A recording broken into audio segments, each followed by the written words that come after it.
डेडियापाड़ा का जो विधायक है चैतर वसावा, उसका जितना उम्र नहीं हो रहा है उतना साल जो है छोटू दादा विधायक रहे हैं। और ये कितना विनम्र हैं, और वो अभी अपने आप को मुख्यमंत्री मान करके काम करना शुरू कर दिया कि मैं ही गुजरात का मुख्यमंत्री हूँ। अरे बाबू, पहले विधायक फंड में से कितना खर्चवा किए हो कभी आके टीवी पर बता दो ना, तब मान जाए कि तुम जो है डेडियापाड़ा जनता के लिए काम किए हो। 200 सीट वाली राजस्थान विधानसभा में अगर इस पार्टी के नाम से आप लड़ेंगे तो कितनी सीटें जीत सकते हैं? मैक्सिमम 10। अगर 10 सीट जीत भी लेते हैं तो हम किंग मेकर भले हो सकते हैं, लेकिन हमारी बात नहीं मानी जा सकती है। मान लीजिए गुजरात में 182 सीट है, अगर हम इस पार्टी के सिंबल पर टिकट देते हैं तो मान लीजिए कि यहाँ भी हम 10 जीत जाएं मैक्सिमम, तो 10 सीट पर हम आदिवासी समाज के लिए केवल लड़त लड़ सकते हैं विधानसभा में, लेकिन उनके लिए हम पॉलिसी कैसे बनाएंगे?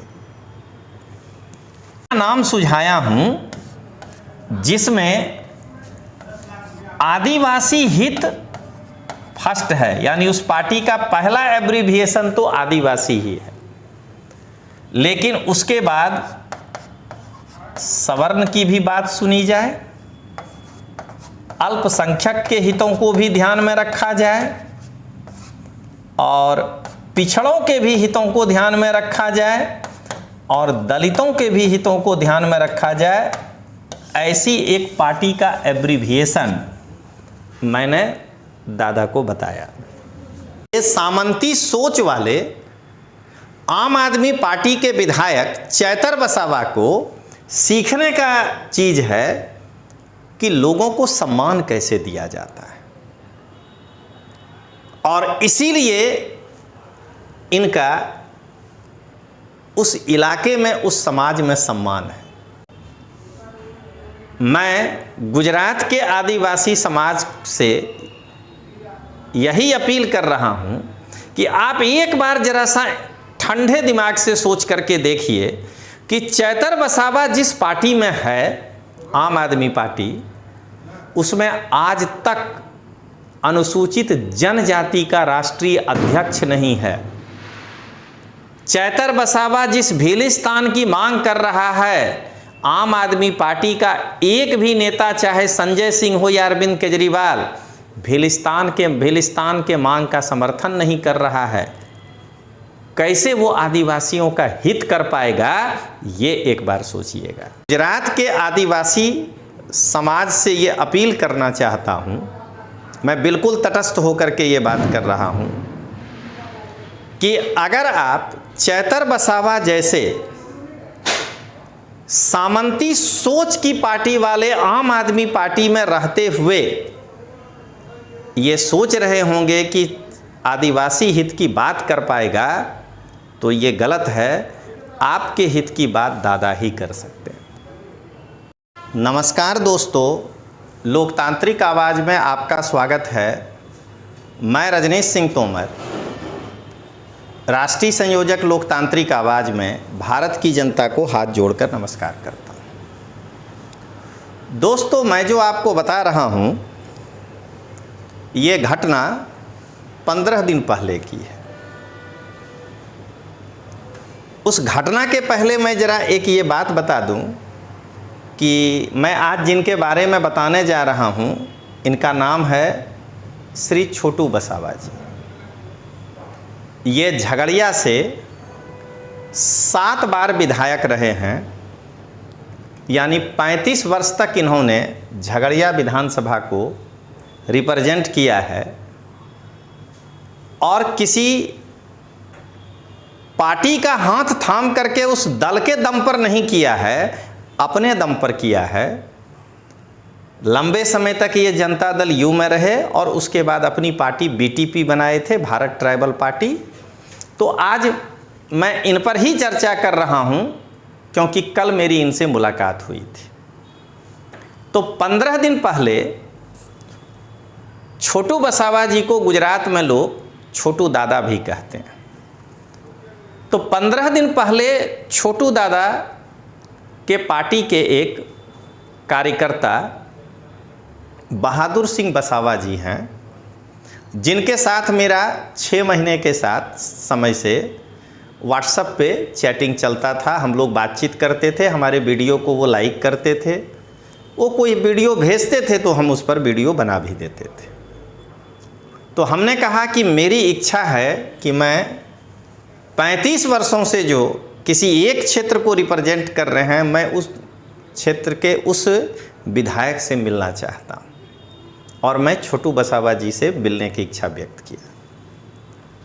तो बहादुर सिंह वसावा जी ने कहा कि सर आप कल आ जाइए, लेकिन मैं उस समय दिल्ली जा रहा था।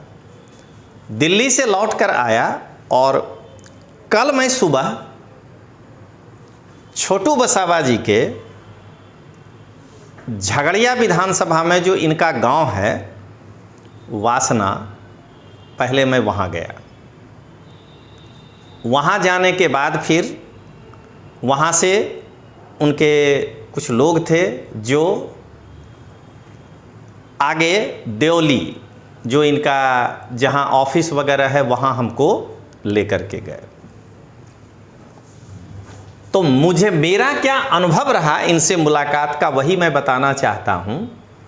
तो जैसे ही मैं इनके ऑफिस पर गया तो आप देखिए कि ये किस गर्मजोशी के साथ मेरा स्वागत किया। 77 साल इनका उम्र हो रहा है, मैं तो एक छोटा सा बच्चा हूं इनके सामने। 50 साल मेरा उम्र है, हमसे 27 साल के बड़े हैं, 35 साल विधायक रहे हैं। तो जिस आत्मीयता से ये पहली मुलाकात में ये देखिए हमसे मिले, मुझे बहुत अच्छा लगा। मैं आज अपने दर्शकों को यही बताना चाहता हूं कि डेडियापाड़ा का जो विधायक है चैतर वसावा, उसका जितना उम्र नहीं हो रहा है उतना साल जो है छोटू दादा विधायक रहे हैं। और ये कितना विनम्र हैं, और वो अभी अपने आप को मुख्यमंत्री मान करके काम करना शुरू कर दिया कि मैं ही गुजरात का मुख्यमंत्री हूँ। अरे बाबू, पहले विधायक फंड में से कितना खर्चवा किए हो कभी आके टीवी पर बता दो ना, तब मान जाए कि तुम जो है डेडियापाड़ा जनता के लिए काम किए हो। तो काफ़ी आत्मीयता के साथ मिले। हमारे लोकतांत्रिक आवाज़ से 2 पत्रकार गए थे, एक के साथ इन्होंने हिंदी में इंटरव्यू दिया, एक के साथ इन्होंने गुजराती में इंटरव्यू दिया। जब ये बातचीत हम लोगों का ख़त्म हो गया तो छोटू वसावा जी हमको कहते हैं कि अब हम लोग खाने पे चलते हैं, घर चले। तो उनके गाड़ी के पीछे पीछे फिर, घर तो मैं पहले ही गया था तो उनको देखा था उनका घर में। एक बार मैं दर्शकों को बता दूं कि ये जो है बहादुर सिंह वसावा जी हैं, इनके ही कारण मेरी मुलाकात इनसे हो पाई। तो उसके बाद जो है आप देखिए कि मैं जो आपको दिखाना चाह रहा हूं कि ये अपने घर पर ले जा कर के अपने साथ बिठा करके किस आत्मीयता के साथ मेरे मतलब हमको खाना खिलाए, हमारे साथ खाना खाए। बहादुर सिंह जी भी साथ में बैठे हुए हैं। मैं ये सब क्यों दिखाना चाह रहा हूँ? मैं इसलिए दिखाना चाह रहा हूँ कि ये सामंती सोच वाले आम आदमी पार्टी के विधायक चैतर वसावा को सीखने का चीज़ है कि लोगों को सम्मान कैसे दिया जाता है। और इसीलिए इनका उस इलाके में, उस समाज में सम्मान है। जरा मैं पीछे आऊं और आपसे मैं चर्चा प्रारंभ करूं। उसके बाद जब हमारे प्रेस रिपोर्टर को ये सब कुछ अपना इंटरव्यू वगैरह दिए, तो मैंने इनको एक प्रस्ताव रखा। हमने कहा कि दादा आप जरा एक बार सोचिएगा कि चाहे अपनी पार्टी बीटीपी हो या राजस्थान में मान लीजिए एक पार्टी है ट्राइबल की बाप, इस दोनों पार्टी का अगर एब्रिविएशन निकालते हैं तो भारतीय ट्राइबल पार्टी और इधर निकलता है भारत आदिवासी पार्टी। तो हमने कहा दादा को कि दादा जरा ये समझिए कि पार्टी का नाम बहुत बढ़िया है, बहुत आकर्षक है, और पार्टी को देख करके ही कोई कह देगा कि इस पार्टी को ट्राइबल्स की समस्या और ट्राइबल के हित में काम करने को छोड़ करके कोई ऑब्जेक्टिव नहीं है, केवल ये ट्राइबल विकास की ही बात करेगा और हमेशा आदिवासियों के हित में खड़ा रहेगा। लेकिन हमने कहा कि दादा थोड़ा प्रैक्टिकल ये होइए कि 200 सीट वाली राजस्थान विधानसभा में अगर इस पार्टी के नाम से आप लड़ेंगे तो कितनी सीटें जीत सकते हैं? मैक्सिमम 10। अगर 10 सीट जीत भी लेते हैं तो हम किंग मेकर भले हो सकते हैं, लेकिन हमारी बात नहीं मानी जा सकती है। मान लीजिए गुजरात में 182 सीट है, अगर हम इस पार्टी के सिंबल पर टिकट देते हैं तो मान लीजिए कि यहाँ भी हम 10 जीत जाएं मैक्सिमम, तो 10 सीट पर हम आदिवासी समाज के लिए केवल लड़त लड़ सकते हैं विधानसभा में, लेकिन उनके लिए हम पॉलिसी कैसे बनाएंगे? तो हमने, हालांकि मुझे ये कहते हुए अभी थोड़ी सी शर्म आ रही है, क्योंकि मेरे राजनीतिक अनुभव के सामने दादा का राजनीतिक अनुभव बहुत आगे है। छोटू बसावा जी 35 साल अगर विधायक रहे हैं तो 10 साल राजनीति में इसके पहले भी रहे होंगे और आज भी हैं, यानी मेरे उम्र के बराबर तो उनका राजनीतिक अनुभव है। लेकिन मैं थोड़ा सा भावुक हो गया था और मुझे लगा कि एक ऐसी पार्टी हो जो ट्राइबल और नॉन ट्राइबल, आदिवासी और गैर आदिवासी दोनों के हितों के लिए काम करे, ऐसी कोई पार्टी हो। तो हमने दादा को यही कहा कि देखिए दादा, जैसे भले गुरुजी शिबू सोरेन साहब ही झारखंड मुक्ति मोर्चा को चलाते थे, अभी हेमंत सोरेन जी ही चला रहे हैं, वो आदिवासी ही हैं, लेकिन इस पार्टी पर गैर आदिवासियों को भी टिकट दिया जा सकता है, क्योंकि ये पार्टी है झारखंड की मुक्ति को लाने के लिए, झारखंड मुक्ति मोर्चा। तो झारखंड में रहने वाला कोई भी ट्राइबल हो या नॉन ट्राइबल, उसको इस पार्टी से टिकट दिया जा सकता है। लेकिन इस दो पार्टी से अगर किसी गैर आदिवासी को टिकट दिया जाए तो वो जीत ही नहीं पाएगा, क्योंकि वो जब गैर आदिवासी समाज में जाएगा तो वो कहेगा कि भाई मेरे हित के लिए तुम कब लड़ पाओगे। तो मैं नाम तो नहीं बताऊंगा, लेकिन मैं छोटू दादा को एक ऐसे पार्टी का नाम सुझाया हूं जिसमें आदिवासी हित फर्स्ट है, यानी उस पार्टी का पहला एब्रिविएशन तो आदिवासी ही है, लेकिन उसके बाद सवर्ण की भी बात सुनी जाए, अल्पसंख्यक के हितों को भी ध्यान में रखा जाए और पिछड़ों के भी हितों को ध्यान में रखा जाए और दलितों के भी हितों को ध्यान में रखा जाए।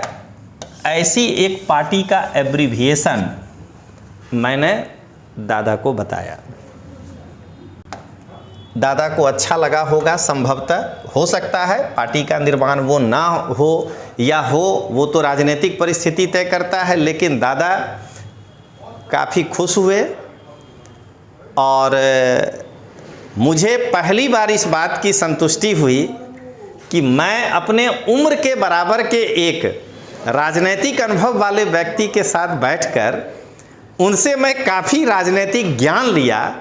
मेरे अंदर और भी कई सारी चीज़ों की जानकारी हुई। दादा ने जो ग्राम सभा के बारे में बताया, दादा जो 5वीं अनुसूची के बारे में बताए, जो 6ठी अनुसूची के बारे में बताए, ये सब जो है अत्यंत हमारे लिए, जबकि मैं आईएएस की तैयारी कराता हूँ और उसमें मैं संविधान ही पढ़ाता हूँ, तो मेरे पास थ्योरेटिकल नॉलेज था, कई प्रैक्टिकल ज्ञान की भी मुझे जानकारी हुई। और अंत में जो मैंने अनुभव किया दादा के स्वभाव और उसको, तो मैं गुजरात के आदिवासी समाज से ये अपील करना चाहता हूँ, मैं बिल्कुल तटस्थ होकर के ये बात कर रहा हूँ कि अगर आप चैतर वसावा जैसे सामंती सोच की पार्टी वाले आम आदमी पार्टी में रहते हुए ये सोच रहे होंगे कि आदिवासी हित की बात कर पाएगा, तो ये गलत है। आपके हित की बात दादा ही कर सकते हैं। मैं गुजरात के आदिवासी समाज से यही अपील कर रहा हूं कि आप एक बार जरा सा ठंडे दिमाग से सोच करके देखिए कि चैतर वसावा जिस पार्टी में है, आम आदमी पार्टी, उसमें आज तक अनुसूचित जनजाति का राष्ट्रीय अध्यक्ष नहीं है। चैतर वसावा जिस भीलिस्तान की मांग कर रहा है, आम आदमी पार्टी का एक भी नेता, चाहे संजय सिंह हो या अरविंद केजरीवाल, भीलिस्तान के मांग का समर्थन नहीं कर रहा है। कैसे वो आदिवासियों का हित कर पाएगा, ये एक बार सोचिएगा। और अंत में मैं यही कहूँगा कि मुझे चैतर वसावा से कोई दुश्मनी नहीं है, ना मैं चैतर वसावा को जानता हूँ, लेकिन समाज को हमेशा यही सोचना चाहिए कि वो कौन व्यक्ति है जो मेरे लिए इतने साल तक संघर्ष किया। हम 93 में कहाँ थे और हमको आज कहाँ तक लेकर के वो अपने साथ आए। हमें उनको पहले मजबूत करना चाहिए। और वैसे नए लोग जो सत्ता के लालच में जो है ट्राइबल पार्टी को छोड़ करके किसी गैर ट्राइबल पार्टी में जा करके और जनजाति हितों की बात करता है, तो मुझे नहीं लगता है कि वो सही अर्थों में जनजाति समाज का या आदिवासी समाज का भला कर सकेगा। अंत में मैं यही कहूँगा कि कल जो मेरी मुलाकात हुई छोटू दादा से, मैं काफ़ी इम्प्रेस्ड हुआ। वेरी डाउन टू अर्थ हैं। और मैं स्वयं गया झगड़िया। और आज मैं एक और बात कह रहा हूँ कि चैतर वसावा जी तैयार रहिएगा, मैं बहुत जल्द डेडियापाड़ा भी आऊँगा और मैं देखूँगा कि आप अपने विकास का कौन कौन सा काम किए। मैं यह भी कहूँगा चैतर वसावा जी को कि ये कोई चैलेंज नहीं है कि मैं कल ही आ जाऊँगा। जैसे मैं अपने सुविधा अनुसार झगड़िया गया, छोटू दादा के गांव गया, वासना, इनके ऑफिस पे गया, वैसे ही मुझे जब लगेगा तो मैं आज चैतर वसावा जी को यही कहना चाह रहा हूँ कि मैं बहुत जल्द ही अपनी सुविधा अनुसार डेडियापाड़ा भी जाऊँगा और आपके विधायक फंड के द्वारा कौन कौन से विकासात्मक कार्य हुए हैं पिछले 2 सालों में, यह भी मैं जनता को दिखाऊंगा। तो चलिए दोस्तों, मिलते हैं, लेकिन अंत में एक लाइन बोलकर कि गुजरात में छोटू दादा के समान कोई नहीं और आदिवासी समाज एकजुट होकर के छोटू दादा का हाथ मजबूत करें। इसी के साथ जय हिंद, जय जोहार।